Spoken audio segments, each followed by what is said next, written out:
Meus irmãos, vamos então dar início à palestra na tarde de hoje e com certeza continuidade a todo o trabalho da espiritualidade nesta casa, que através deles com certeza funciona 24 horas assistindo a todos nós e aos nossos irmãos ainda mais necessitados. Para apacentar nossos corações, nossas reflexões, livro Fonte Viva, pelo Espírito de Emmanuel, psicografado por Francisco Cândido Xavier. A lição é de número 122, e Emmanuel intitulou Entendamos-nos. E vamos ouvir a passagem do Evangelho logo a seguir os comentários de Emmanuel. Mas, sobretudo, tende ardente caridade uns para com os outros. Em Pedro, capítulo 4, versículo 8. Vamos aos comentários de Emmanuel. Não existem tarefas maiores ou menores. Todas são importantes em significação.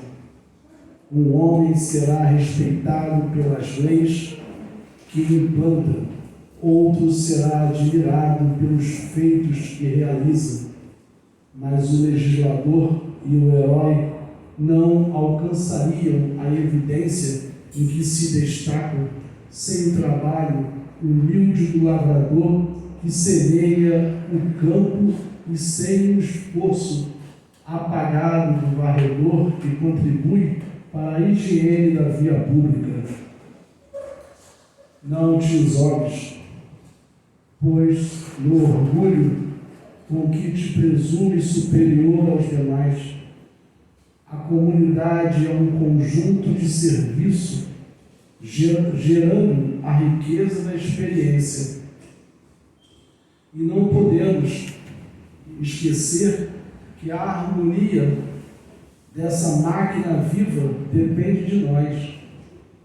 Quando pudermos distribuir o estímulo do nosso entendimento e de nossa colaboração com todos, respeitando a importância do nosso trabalho e a excelência do serviço dos outros, renovar-se-á a face da terra no rumo da felicidade perfeita. Para isso, porém, é necessário nos devotemos à assistência recíproca com ardente amor fraterno.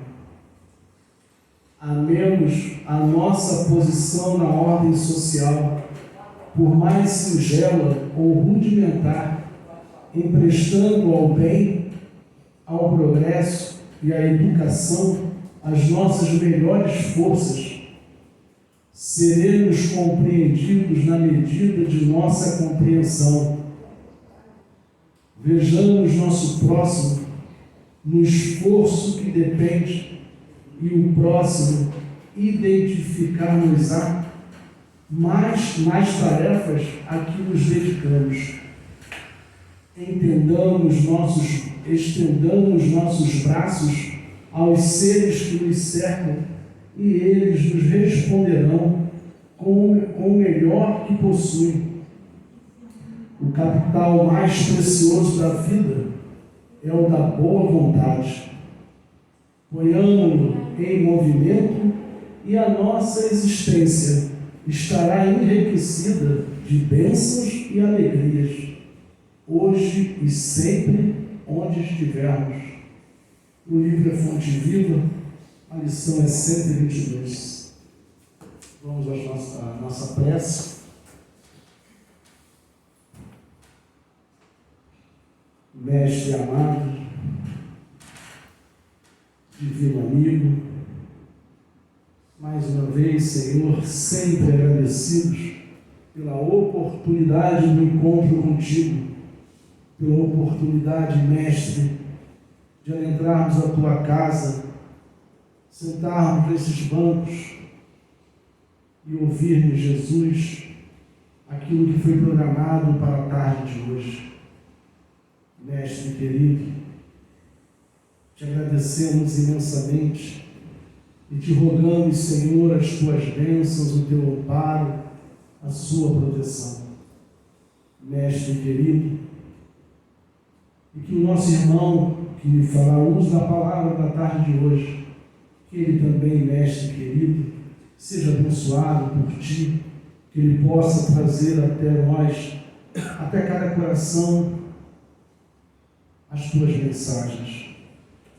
Mestre querido, fica conosco, nos ampara, nos intui e protege, hoje, agora e sempre, graças a Deus.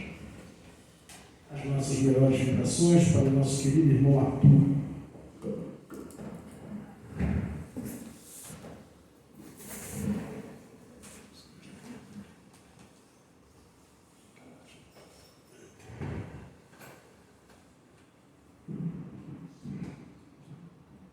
Meus irmãos, que Jesus permaneça nos envolvendo e que saibamos reconhecer que esta é uma oportunidade para nós, uma bendita oportunidade.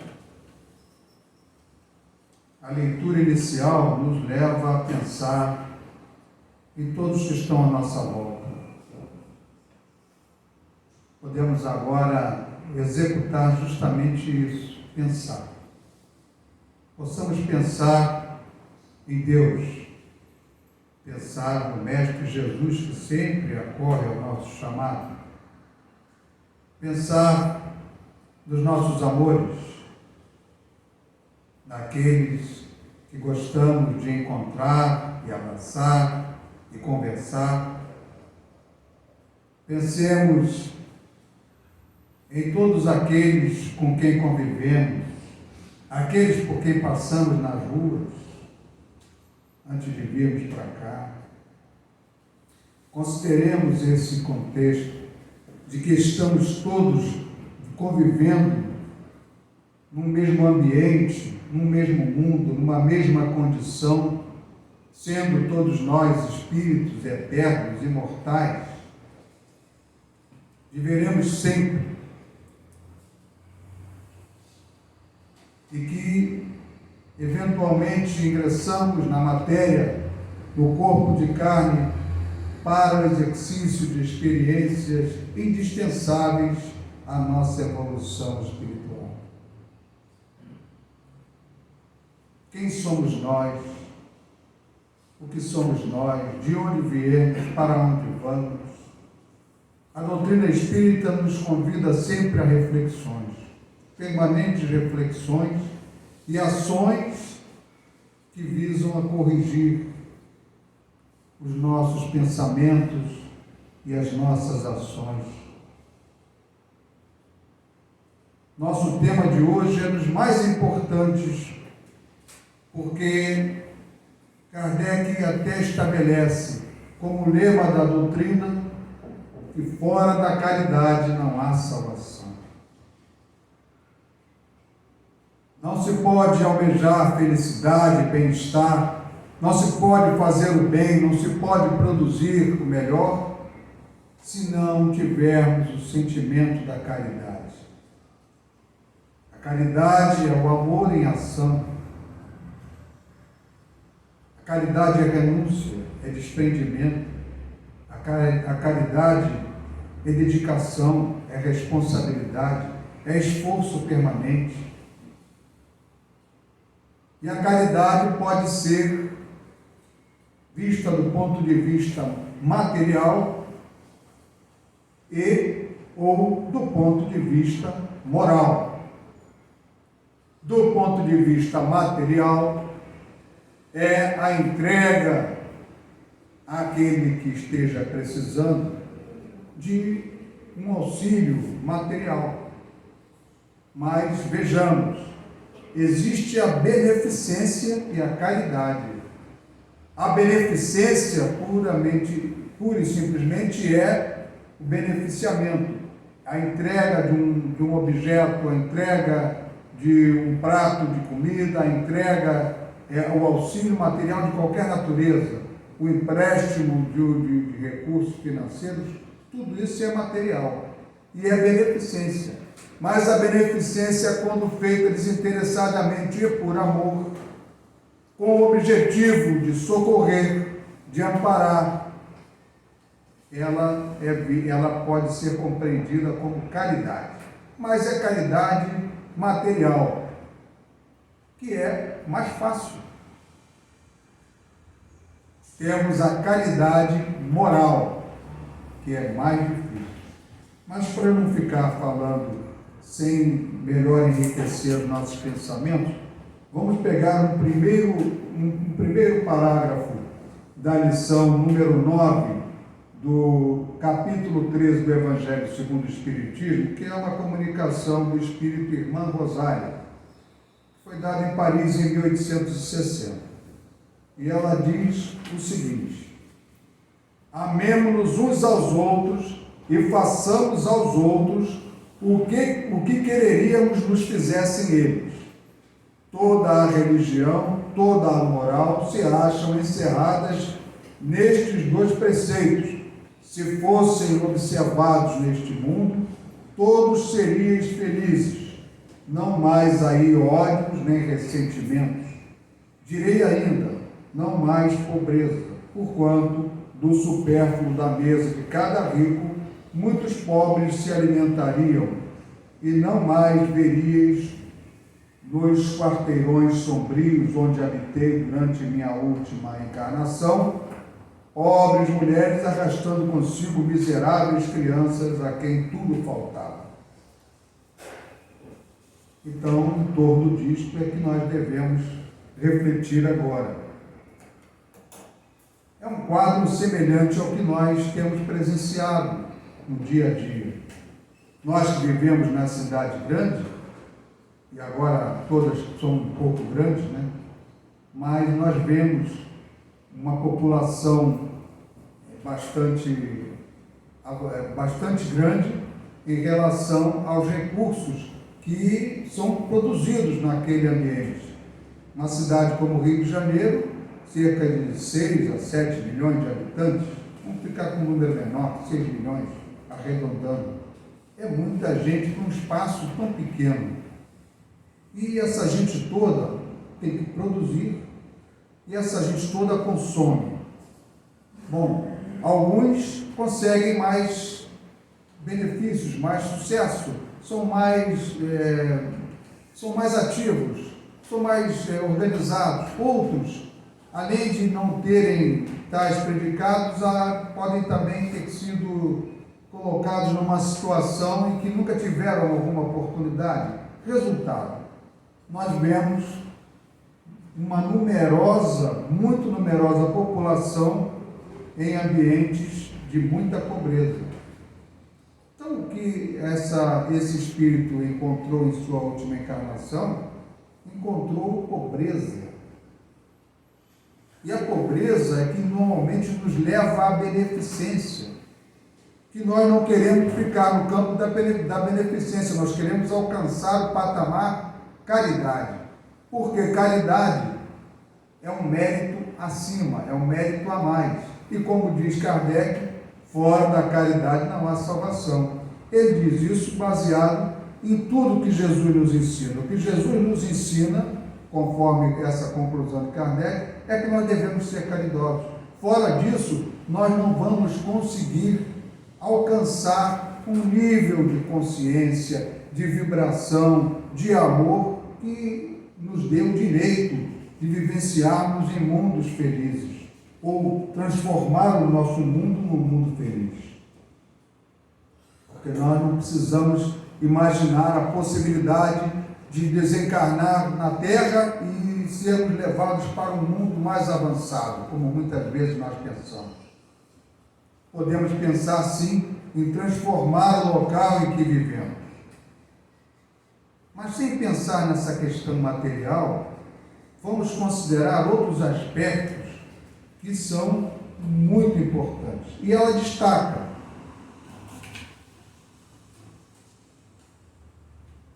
ela se refere aos ricos, porque também naquela época, 1860, nós víamos nitidamente a riqueza e a pobreza, o mundo era um pouco diferente, a conformação das cidades não era como hoje, as pessoas hoje estão muito mais, convivendo mais próximas. Então, hoje em dia, a gente já, eu digo a gente, quem diz isso sou eu, não penso mais no rico, tem um ou dois, uma meia dúzia de ricos, a grande maioria está na situação intermediária, caindo para o nível de pobreza. Mas ela dizia para os ricos da época. E podemos, claro, dizer para muitos ricos de hoje, embora saibamos que muitos ricos, que até anonimamente, não necessariamente ricos, porque esse conceito de riqueza é muito relativo, mas pessoas que têm possibilidades materiais avantajadas, muitas estão investindo em amparo aos mais necessitados, fazendo beneficência. E ela diz,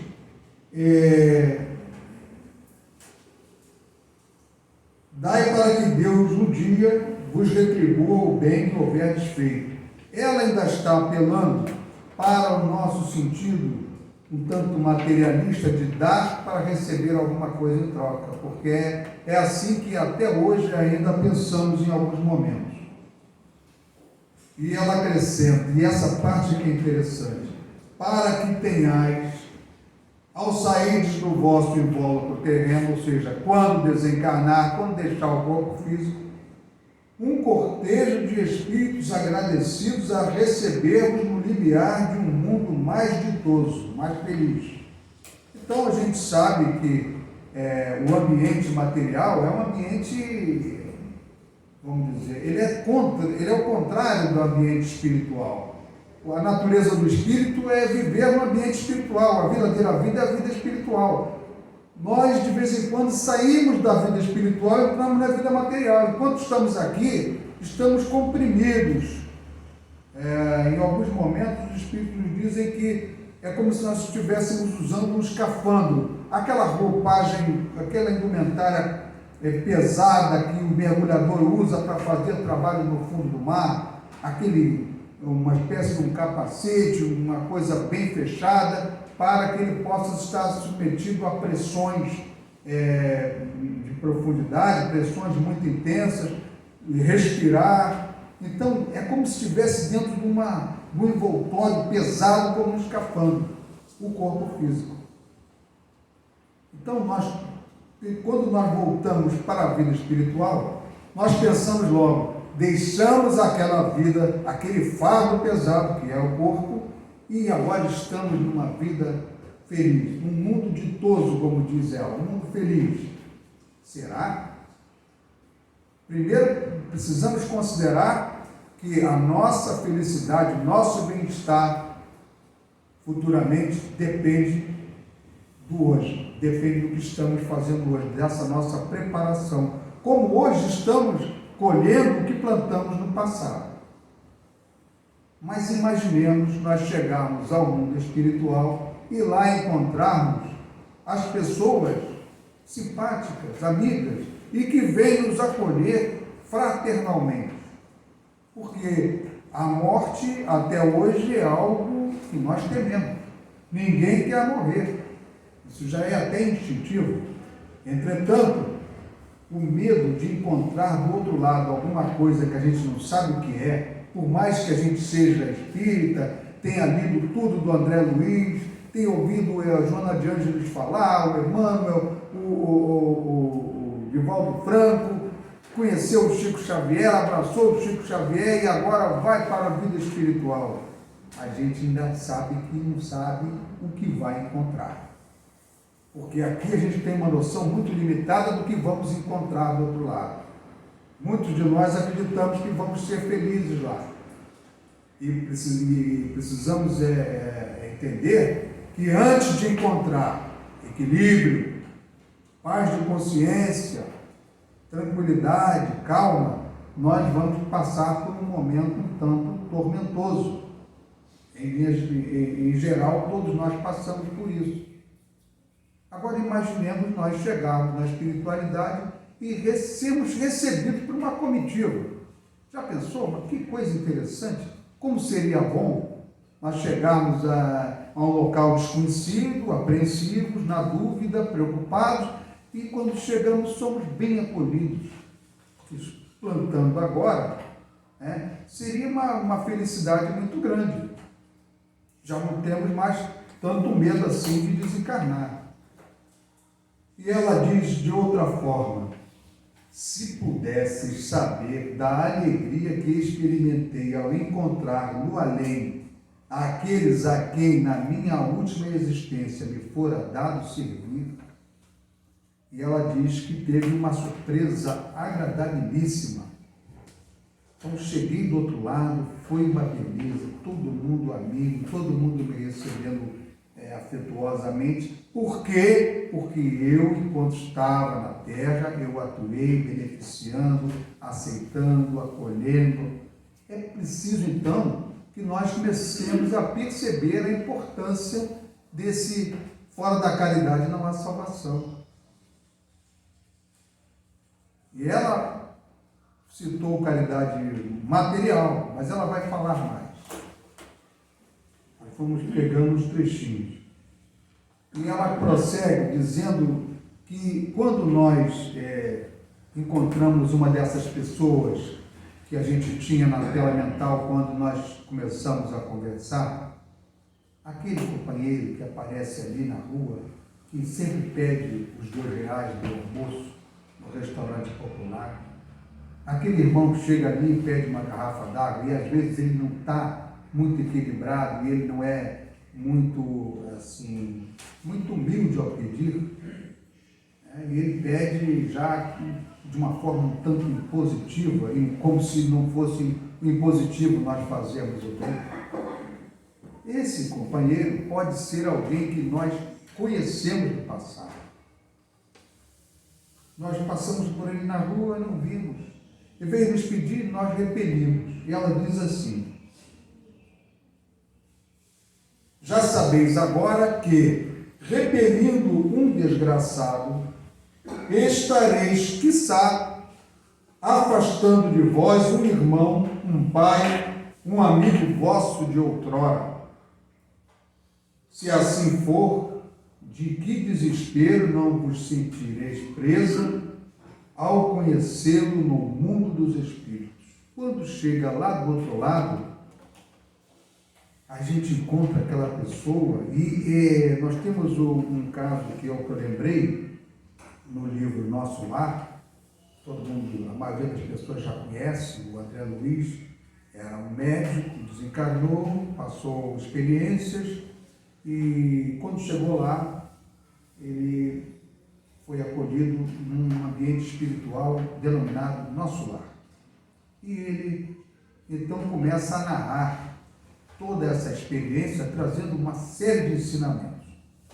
O que aconteceu com ele? Um fato que aconteceu com ele nesse sentido, encontrar uma pessoa lá, que era uma pessoa importante, e que ele não acolheu devidamente. Não foi bem assim como ela diz aqui, mas ele chegou lá quando ele estava começando a trabalhar no ambiente de socorro, dentro da colônia, num local chamado, num subterrâneo chamado de Câmara de Retificação, em que estavam espíritos que estavam muito adoentados, que não tinham condições vibratórias ainda de convívio normal, ainda estavam todos acamados. Ele encontrou uma antiga empregada da família, a quem ele não tratou com a devida atenção, com a devida caridade. E aí ele se viu diante dela, ela doente, espírito doente, que a nossa doença vai conosco. Nós temos um corpo espiritual, perispírito.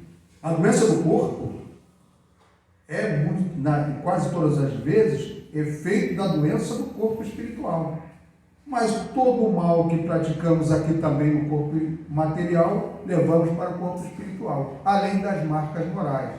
E ela estava lá, em condições deploráveis, voltando aos poucos, e ele se deparou com ela, ele que foi médico, Então foi um momento duro de você encontrar, poxa, esse camarada com quem eu convivi na vizinhança da minha casa, uma pessoa que eu não valorizei, foi um parente meu do passado, foi um grande amigo, foi um irmão, foi um pai, foi uma mãe, e eu não dei atenção. Surge aí um constrangimento íntimo muito grande, que nós não precisamos experimentar, porque não é agradável. E prossegue a nossa irmã. Ela deseja que nós compreendamos que a caridade moral, que todos podemos praticar, todos nós podemos praticar, nada custa materialmente. Então agora não é questão de dar um benefício material, não é dar uma roupa usada, não é emprestar dinheiro, não é sair para distribuir coisas na rua. É outra forma de caridade, é outro benefício que nós temos que fazer. E é um benefício que, na medida em que a gente faz, ele retorna para nós, ou ele já fica conosco imediatamente, como naquela música que fica um pouco de perfume nas mãos que oferecem rosas. A caridade, essa caridade é a mais difícil de exercer-se. A caridade moral consiste em se suportarem umas às outras as criaturas, e é o que menos fazeis nesse mundo inferior. Aí é que é a questão. Essa é a caridade moral. Temos que nos suportar, temos que nos aceitar. Nós temos que olhar para aquela pessoa com quem nós não sentimos uma facilidade de nos afinizar, não sentimos afinidade. Aquela pessoa não nos atrai, a gente não tem vontade de ficar perto, e quando ela fala, a gente tem vontade de ir para longe. E nem precisa chegar tanto, hein? Basta no convívio familiar, marido e mulher, pais e filhos, e a insatisfação, da incompreensão, o aborrecimento, a contrariedade, surge a qualquer momento. Vamos ficar então nesse nível. Em casa, com nossos familiares. Nós precisamos aceitar que eles não têm que fazer exatamente como nós faríamos. E eles têm que entender quando eles estão nos afetando. Então, é uma via, como se costuma dizer, de mão dupla, ou seja, tem que haver reciprocidade, senão aparece o desequilíbrio. Mas isso não fica restrito ao ambiente familiar. E hoje se investe muito nessas relações no ambiente profissional. No trabalho, a pessoa precisa estar bem, porque no trabalho eu não posso sair desse emprego. Eu preciso do trabalho, porque eu quero ter uma remuneração que me permita possuir as condições de vida que eu considero adequadas para mim. Então, eu me esforço muito por esse trabalho. Estudei, me preparei, procurei vaga, fiquei na fila esperando uma oportunidade para conseguir. Então, eu invisto nisso. As empresas investem, todo mundo investe nessa aproximação em formas de concordância, de entendimento entre profissionais. Mas não vamos ficar só nesse nível. Vamos pensar agora em sociedade. Nós somos aqui agora uma partícula da sociedade. Estamos aqui. Precisamos também desse mesmo exercício de tolerância, de aceitação. E aí a gente tem que começar a pensar numa palavra que a gente fala muito, mas a gente não compreende: respeito.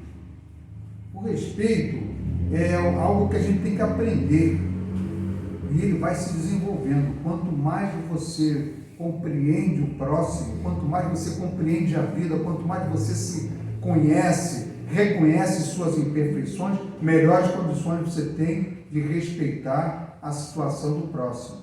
Quando você já consegue ver um erro e diz assim: poxa, eu também fiz isso. Eu ia falar alguma coisa, nem vou nem falar, porque no outro dia eu também fiz isso. E normalmente a gente não diz que já fez aquilo. Mas todos nós, em algum momento, incorremos numa falta e depois nós vemos isso acontecer com outros. Só que nós esquecemos da falta que nós praticamos e censuramos a do próximo. E ninguém quer ser chamado a atenção, ninguém quer ser corrigido, ninguém quer ser censurado, ninguém quer ser criticado. Mas se um de nós é criticado, como vamos nos posicionar? Nós estamos falando de tolerância, de suportar as atitudes do próximo. Como é que nós vamos nos comportar? Aí precisamos da humildade. A humildade é aliada à nossa inteligência. Para que o homem precisa de inteligência? A evolução deve ser intelectual e moral. E deve ser em equilíbrio. Não basta nós evoluirmos intelectualmente e não evoluirmos moralmente. Senão a gente não consegue, como se tivéssemos duas asas, não conseguimos voar, não conseguimos equilíbrio. É preciso equilíbrio. O avanço moral, de certa forma, é o mais importante, porque ele tem implicação direta no convívio, nas atitudes, no comportamento das pessoas. A evolução intelectual, ela virá naturalmente com o trabalho, com os estudos, com as experiências, ela vai chegar, mas a evolução moral, essa a gente tem que forçar um pouquinho, porque senão a gente senta e espera que amanhã eu vou começar. Tipo assim, eu vou parar de fumar segunda-feira que vem. Dia desse eu estava pensando numa coisa aqui e tal, assim, tá, janeiro a gente pode começar a pensar em fazer isso. Eu deixei para janeiro. A gente deixa para depois, não era o caso era o caso de um serviço que deve ser feito mais adiante. Mas a gente faz assim, a gente deixa a nossa evolução no dia seguinte. Semana que vem eu vou parar de falar mal dos outros. Semana que vem eu já esqueci dessa decisão. E quando eu menos espero, eu já estou falando mal de novo. Ela diz mais: essa caridade, no entanto, não deve obstar a outra. Porque aí a gente diz assim, bom, eu não dou esmola. Se a pessoa precisar de um conselho, de uma orientação, se precisar que eu fique lá do lado da pessoa a noite inteira, do doente, eu fico lá. Mas dá benefício material? Não. Vai trabalhar, vai conseguir. A caridade moral é essa. Tem uma pessoa que precisa de alguém que fique ao seu lado, porque ela está doente a noite inteira. E quem já teve um parente doente, já ficou nessa situação, sabe que isso é uma coisa muito séria. E aí eu estou disposto a fazer. Mas eu olho aquelas pessoas necessitadas como pessoas que elas deveriam sair daquela situação sozinhas. Eu não devo ajudar. Eu vou fazer caridade moral, caridade material eu não quero fazer. E ela aleatória. Uma não obsta a outra, ou seja, a caridade moral deve ser praticada, mas também a caridade material, porque ela não é indispensável. E ninguém vai fazer beneficência depois de saber que pode fazer caridade, né? Lembrai-vos de que Jesus disse que todos somos irmãos, e pensai sempre nisso, antes de reperirdes o leproso ou o mendigo. A Deus, pensai nos que sofrem e orai. Essa é a primeira comunicação, são duas, e outra é um espírito que não se identificou nominalmente, diz que é um espírito protetor, que também vai nos falar desse assunto. Então, pensa nos necessitados e ora por eles. Faz alguma coisa, se dedica, faz algo que saia do coração. Por que Jesus diz que naquela questão do lavar as mãos, Jesus diz, não é o que entra pela boca que macula o homem, é o que sai pela boca que o macula, porque procede do coração. Porque Jesus sempre falava da questão espiritual. É do nosso sentimento que surgem as nossas ações. A nossa vontade é exercida a partir do que nós sentimos, da vontade do que nós sentimos. Eu quero ir para lá. Então eu me mobilizo e vou. Eu senti uma vontade, um interesse, alguma coisa me atraiu, eu quero ir para lá. Ok. Esse movimento é feito pela vontade, que procede do coração, com o coração colocado como centro do sentimento. E nós vamos ter que considerar a razão para que ela proceda a um controle do sentimento, para que haja equilíbrio nas ações, porque eu posso ter uma vontade que seja ruim, e aí eu não devo praticar, é preciso me controlar. Está naquela lição obediência e resignação. Prosseguindo, o outro comunicante diz o seguinte: meus amigos, há muitos dentre vós tenho ouvido dizer como hei de fazer caridade se a miúde nem mesmo do necessário disponho. Caridade. Todo mundo pensa que tem que dar alguma coisa para alguém. E essa alguma coisa pode ser um pensamento, pode ser uma oração, pode ser um olhar, pode ser uma palavra, pode ser um sorriso, pode ser uma mão estendida em um determinado momento.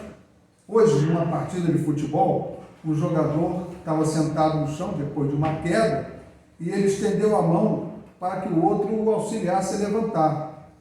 E o outro do time adversário não deu a menor atenção para ele. Virou as costas e um terceiro companheiro foi lá e deu-lhe a mão para que ele levantasse. Ele podia levantar sozinho, mas ele estendeu a mão. Mas o outro não aceitou. Porque ele está no time adversário, eu estou aqui no calor da disputa, ele é meu adversário, ele é meu inimigo. Nós não podemos pensar isso. Por que não podemos? Porque foi dito na casa espírita? Não. É interesse nosso. Ou a gente se transforma, ou a gente continua vivendo em situação de sofrimento, de angústia, de perturbação, de desagrado, de desconforto em todos os sentidos, não só material, mas o desconforto moral, o desconforto do sentimento, a falta de vontade de estar participando das coisas, porque eu não gosto do fulano, eu não quero o cicrano, eu não aceito o outro fulaninho. Não pode ser assim. Mas não pode, não é porque está escrito ou porque alguém disse, não pode, porque senão a gente vai para o buraco, ou seja, a gente cai. A gente cai como? O espírito não retrograda. Não há uma questão, ele não perde a evolução que ele fez, mas ele para, ele estagna. E a estagnação, ela mantém, é como água parada. É como água parada. E ele prossegue: amigos, de 1000 maneiras se faz a caridade. Vamos então ver que sugestões ele nos dá. Podeis fazê-la por pensamentos. Não é novidade, mas vamos anotar. Podemos fazer a caridade por pensamentos, é caridade moral. Por palavras, é caridade moral, porque por palavras nós podemos também ofender, mas podemos usar a palavra para fazer caridade. E por ações. Por pensamentos, orando pelos pobres abandonados. É claro, num mundo em que os corações estão muito endurecidos, se você não afirmar a questão de que o pobre precisa, ele fica totalmente isolado. Não é como hoje. Tinha um rapaz que vinha há séculos atrás, ele vinha aqui e tinha uma distribuição de sopa e tal, ele dizia que era de Petrópolis. Aí ele precisava de dinheiro para pegar o ônibus e voltar para a terra dele, porque aqui ele estava na rua, na mendicância. Passado um tempo ele apareceu. Você não foi, volta para Petrópolis? Eu fui. Mas chegando lá, além do frio, lá as pessoas não me dão as coisas como me dão aqui. Eu estou citando isso para a gente começar a pensar que entre nós existe um nível de calor humano, vamos dizer, de solidariedade, de um coração mais aberto, mais macio, em benefício daqueles que precisam muito. Por porque parece que só precisa muito materialmente. O camarada está descalço, ele está com fome, ele está sujo, a gente só vê isso. Mas tem gente que está no canto, não fala com ninguém. E aí você pode fazer a caridade por palavras. Oi, tudo bem? Como está? Eu não estou bem, não. Muda de assunto, porque senão vai começar a dizer todos os males. Poxa, mas eu vim aqui que eu estava com saudade de você, muito tempo que eu não te vejo. Não é falar mentira, é você falar uma palavra de conforto, tirar a pessoa daquela situação. É você dizer, olha, sonhei com você. E na hora do sonho eu estava orando, porque eu me lembrei de Jesus, e agora eu queria, se você não se incomoda, já que eu estou feliz por te rever, vamos orar. Isso pode ser feito, a gente nunca faz. Nunca faz. A gente diz assim, não, agora vamos para lá porque Jesus vai estar lá. A gente não acredita nisso, a gente não pensa nisso. A gente, quando vem para cá, para falar alguma coisa, a gente fica pensando, eu queria chegar ali e falar só coisas maravilhosas. Mas a gente não sabe. Não sabe falar coisa boa. A gente fala alguma coisinha. Mas imaginemos Jesus entrando por aquela porta, sentando-se ao lado e nos observando. Como naquelas narrativas que nós encontramos no livro Jesus no Lar. Jesus na casa de Pedro, reunia com os apóstolos à noite, depois do dia de trabalho, e ali ele sempre deixava uma lição, que hoje nós podemos rever essas lições pelo trabalho que o Ney Lúcio fez através de Francisco Cândido Xavier. E prossegue esse espírito protetor. Pelos pobres abandonados que morreram sem se acharem sequer em condições de ver a luz. Pensemos, e esses que morreram, estão aonde? Os desencarnados. Porque quando nós sentamos aqui, nós sentamos numa ponta, na outra, uma coluna no meio e fica um espaço aí em volta. Deve ter espírito sentado do lado de vocês aí. Embora possamos dizer seguramente que o ambiente espiritual ele ultrapassa as barreiras materiais. Esse espaço material só delimita espaço para nós. Para a espiritualidade, a configuração ambiental é outra. Então, muitos espíritos vêm trazidos para irem analisando essas questões junto conosco. Nós estamos aqui lendo o Evangelho segundo o Espiritismo, tentando chegar a alguma conclusão. E esses espíritos, muitos deles, que nós soubemos que desencarnou, nós ouvimos dizer, esses espíritos que chegaram do outro lado sem ter nenhuma orientação evangélica, em total perturbação, nós devemos, por caridade, orar por eles. Aí, um camarada, que eu não vou dizer o nome, estava em casa e lembrou da comadre que havia desencarnado. Era o dia do aniversário dela, 2 de maio. Aí ele falou assim, eu vou orar pela minha comadre. Eu vou orar pela minha comadre aqui em casa, sei lá a situação desse espírito, nem sei ainda se eu sou espírita. Aí tem um livro lá, livro que o Chico Xavier deixou aqui uma dedicatória, o colega veio aqui, pegou e tal, Chico, bota aí a assinatura aí, manda para um sofredor que está aprendendo. Aí o cara pegou aquele livro, tinha endereço, a Fundação Maria Tagay e tal, e veio, quarta-feira, era justamente quarta-feira, reunião pública, quarta-feira, às 20 horas.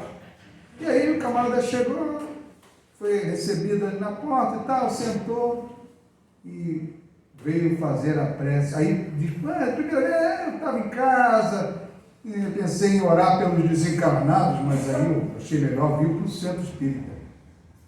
A gente pode fazer isso em qualquer lugar. A oração, de qualquer que seja, não implica nunca em perturbação para ninguém. Oração é alívio, é socorro. Oração quando a gente ora, podemos acreditar que vem do alto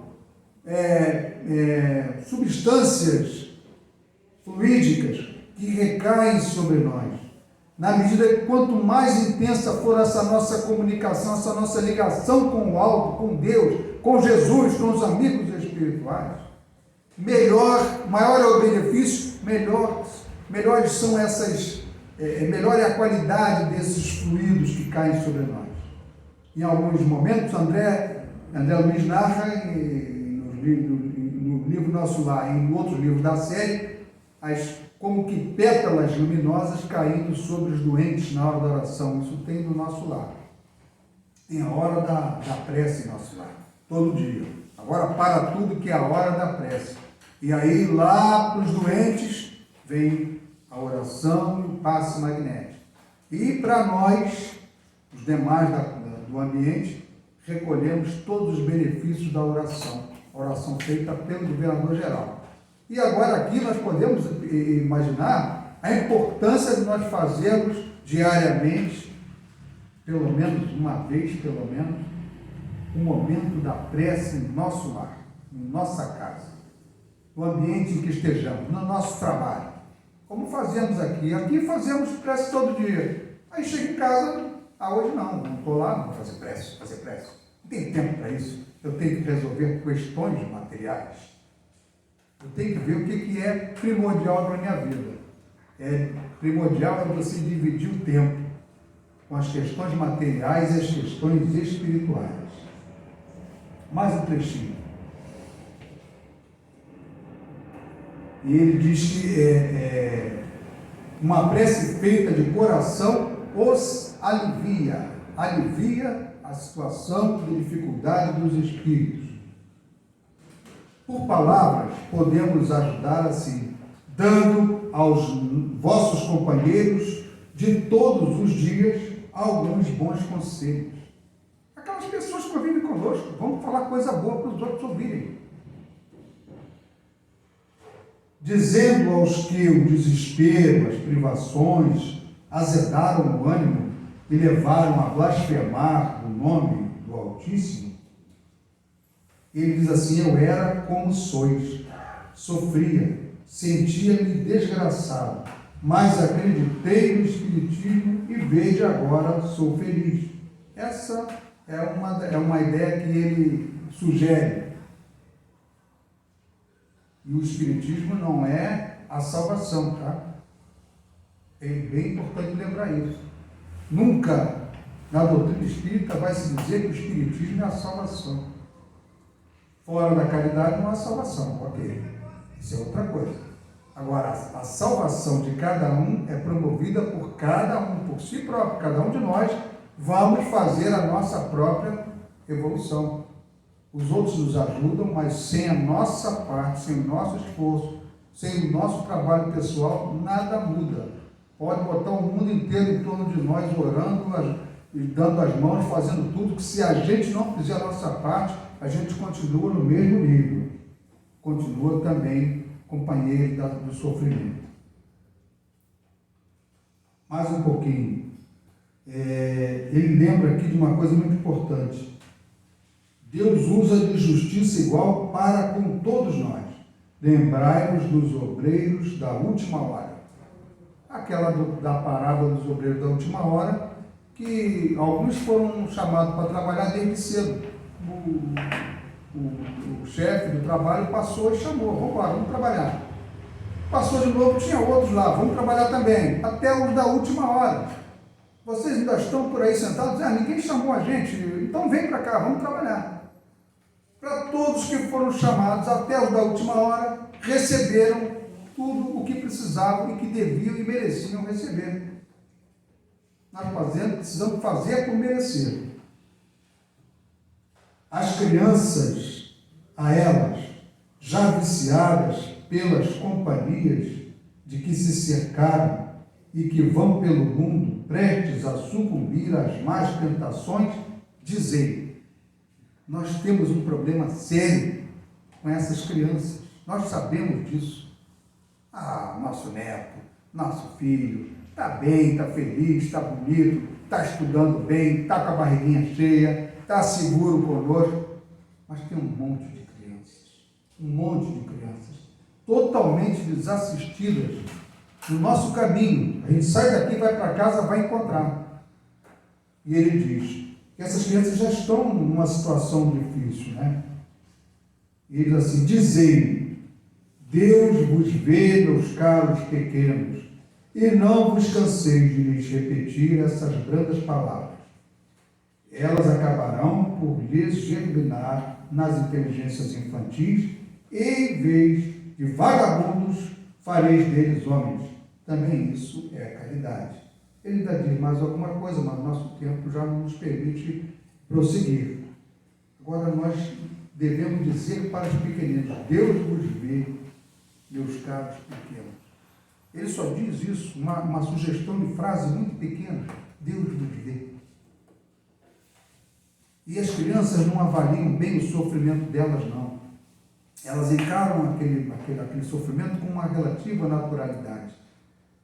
Nós é que às vezes mostramos: não, isso não está bom para você, você está se prejudicando, você tem que pensar no seu futuro, você precisa estudar. Todas essas coisas que nós dizemos, elas não percebem por si. Então é preciso nós dizermos para elas palavras de estímulo, a incentivá-las a buscar saídas, porque há saída para tudo. Porque há também questões relativas a provas, expiações, que serão estudadas mais adiante. Nós temos isso nos livros, não precisamos retratar disso agora, mas nós vamos ver que há razões para esse desequilíbrio, pobre, rico, o que sofre, o que é feliz. Tudo isso precisa ser bem compreendido. E na hora que a gente conseguir compreender melhor isso, talvez a gente se sinta fortalecido para a prática da caridade. Não só a caridade material, que é mais fácil de fazer, mas a caridade moral, que exige de nós um esforço no campo do sentimento, no campo das vibrações, dos reflexos da que estamos condicionados. E tudo isso é muito importante. Possamos retornar para nossos lares, levando a certeza de que Jesus entrou na casa, conversou conosco. Não nós aqui que viemos receber a oportunidade de ler um trecho do livro, mas Jesus falou no coração de cada um de nós, aos ouvidos de cada um de nós, sugerindo que a gente faça um esforço, não tanto pelos outros, mas pelos outros e principalmente por nós mesmos, que somos os primeiros beneficiados quando cumprimos a vontade do Pai. Jesus nos abençoe.